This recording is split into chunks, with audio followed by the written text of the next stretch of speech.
A recent report finds election officials across the country are struggling to make sure they get election materials in time. A big part of that issue is a nationwide paper shortage.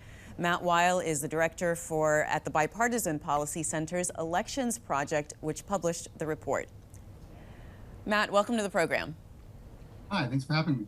So what's driving the shortage of paper, and why is it becoming harder to get in the U.S.? Sure. Well, I think that, like every other aspect of American life right now, elections are experiencing the many supply chain issues that other aspects of the economy are experiencing.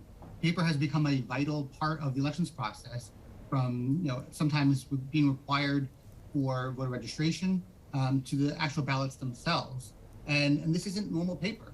The paper that we use in the voting process is actually of a certain weight, because it needs to be able to be counted and stand up for 2 years. And so the supply chain issues combined with the dramatic increase in need is causing some supply issues, either now in the primaries, but more likely in the fall.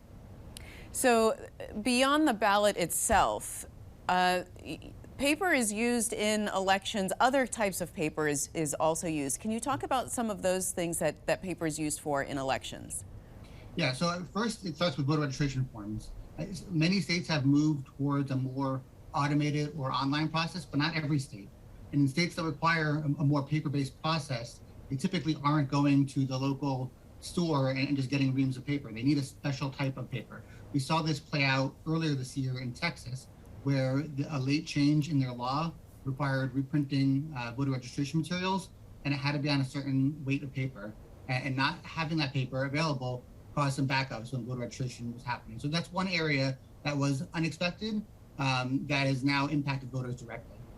And drill down a little bit more on that situation in Texas and other situations, because your report does call out last-minute legislative, court-mandated changes, making it harder for officials to respond to those paper shortages. Yeah, that's a big concern that I have, especially for November.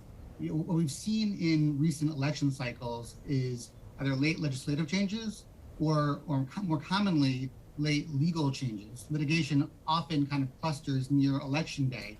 And in years past, while problematic because it does require late changes, late printing, reprints, that may not be possible this year. Election officials tend to have 2 or 3 year contracts with paper vendors. It has been a struggle for some of them to get all of those contracted materials. They may not have additional paper close to election day to make late minute reprints. And so what we could end up seeing is places that have to use stickers to cover up names that shouldn't be on the ballot anymore. And that could be problematic when it comes to counting, because even with paper ballots, most of our counting is electronic. And to go through those high-speed scanners, you just don't want to throw off the balance. And so that could be an issue that we see, again, much more likely in November than right now. So what's the worst case scenario here? What could happen? I mean, could voters be turned away saying, we just don't have ballots for you, or what could really happen? I don't think voters are going to be turned away. So I think voters should still go to the polls and vote as needed. And what I do think is we've had a lot of situations over the past couple of years where minor hiccups in the elections, the voting process, causes mis and disinformation. I think trust in elections is already at a low after 2020, and certainly we have some of those same challenges. So if people are going to the polls and have to vote on a provisional ballot that eventually gets remade onto the right weight of paper because they didn't have that paper at the polls, these are going to feed into some of those mis and disinformation. But longer term, the challenges are even greater, because the printing capacity, the paper mills in this country are kind of on a decline. There are many states that actually require paper that is milled in their own state, not even just this country. Those kind of laws are going to be extremely problematic going forward, because it's a very clear trend line of access to paper in this country and paper production versus what election officials need to conduct their elections. So let's talk specifically about what you're recommending for the federal government to do to alleviate that potential paper ballot shortage. Yeah, I mean, right now, when it comes to what the federal government can do, it's pretty simple and probably not surprising. The federal government needs to put up more money for elections. For the most part, the federal government does not fund day-to-day election administration in this country. That's historically how it's been.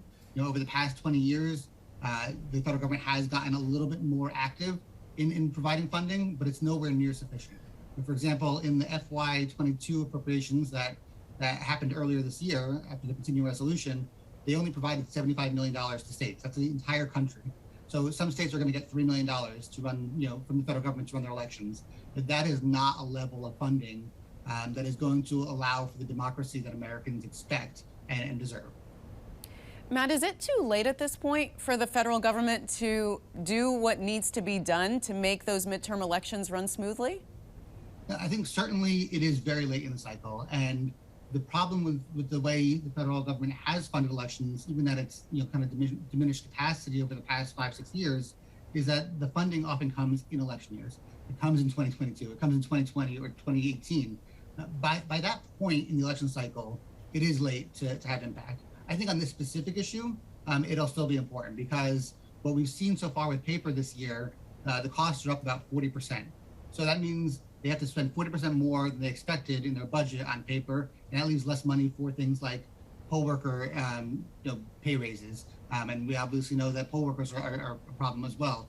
It's less money for making sure we have voter education and making sure voters know where to go. So I think they can backfill that and have an immediate impact in 2022. But at this point, most of the funding that the federal government could appropriate would be impacting 2024 or even more likely 2026. All right, Matt, thanks so much for being on the program. Nice talking to you. Thank you for having me. Thanks for watching. If you enjoyed the video, give it a thumbs up and subscribe to our channel so you don't miss out on any future Government Matters interviews.